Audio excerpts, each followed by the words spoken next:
Hello, time for another Manning Great Book Review. Today's book is The Three Electro-Knights by Stanislaw Lem, translated from Polish by Michael Kandel and published in 2016 by Penguin Books. It's 54 pages long. Stanislaw Lem was a Polish science fiction and fantasy author who lived from 1921 to 2006.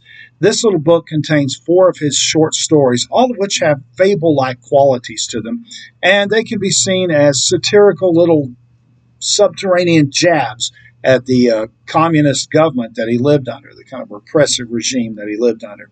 In the title story, The Three Electro-Knights, it takes place in a world made entirely out of ice, in which the creatures who live on the planet are also made out of ice. So it's an extremely cold world. And they began making these beautiful jewels out of frozen gases, helium and argon and so forth. And the beauty of these frozen jewels attracts 3 robots, the Electro-Knights, who come to raid the planet and steal all the jewels and wipe out everything. The first 2 Electro-Knights, when they land, though, their bodies are so warm that they melt through the frozen surface and fall into the ocean below the surface, and they're destroyed. So when the 3rd Electro-Knight arrives, he realizes the only way he can survive on this frozen planet is to be as cool as possible, and the only way he can do that is not to think of anything, because thinking warms up his brain and his robotic body. And so he walks around the planet trying not to think of anything, but it turns out to be a lot harder to not think of anything than he thought it was, and that results in some problems for him. In the second story, The White Death, sort of similar in some ways, only this time the planet is solid, and well, it's solid on the outside and hollow on the inside, and it's made up, the people that live there, the creatures that live there are made out of metal. They're metallic creatures, and they are protected from outside invaders by a constant stream of meteorites that crash into the surface of the planet. The planet's surrounded by basically pieces of rock that crash down onto the planet constantly. Nevertheless, one day, some of the creatures discover what looks to be an old crash-landed rocket on the surface of the planet. And so they grab hold of this apparent spacecraft and take it underground, and they try to open it up. And it becomes very difficult for them to do that, but they accidentally find a way to open the hatch and go inside, and it's empty, apparently. But it turns out that in opening the rocket, they've unleashed a little tiny thing that winds up destroying the whole culture and all of them. So it's kind of like the idea that when the idea of freedom is released, it eventually destroys the repressive regime. That's one way to look at it.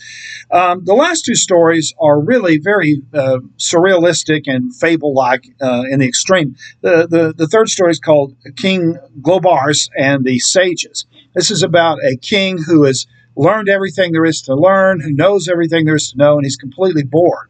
And so he brings his 3 wisest advisors, the sages, to them and to the court, and he says, you have to tell me something that will surprise me or amaze me, otherwise I'll have you beheaded. Well, the first 2 try and fail, and they're killed, and the third one comes up with tells the story of how his planet was founded by his great-great-great-great-great-grandfather, and he winds up telling a story that both promotes the king and flatters him and insults him at the same time. It's a great flattery, but also a great insult, and that winds up surprising the king. So he lets the knight live, or lets the sage live. And the final story is probably the weirdest of all. It's called The Tale of King Gnuff. King Gnuff inherits a kingdom from his father, who was loved, and he's not. He's a wuss. He's a wimp. He's afraid of everything. He's particularly terrified of fortune tellers, and so he has all the fortune tellers banned or killed.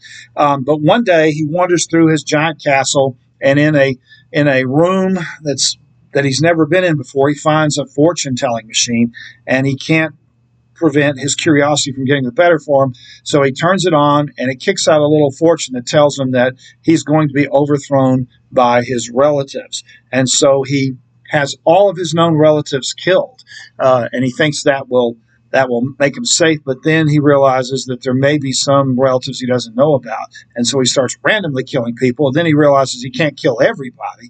And so he comes up with a really bizarre idea to try to make himself safe. But then he's haunted by dreams of the people he's killed who are trying to overthrow him. So it becomes this extremely bizarre, paranoid fantasy. So those are the 4 stories. And as you can tell from this description, these are not your typical science fiction stories the way we tend to think of American science fiction stories. They're all very philosophical, and they all have kind of a subterranean, as I said, political element to them.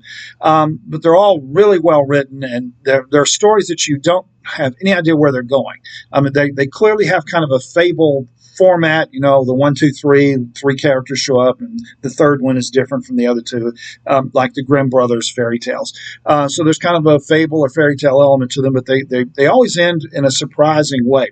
So if you've never read any of Stanislaw Lem's fiction, and you're interested in science fiction and fantasy, this is a really good place to start. Again, it's just a short book. It's only about 54 pages, and it'll give you a good introduction to the fascinating, imaginative world of Stanislaw Lem.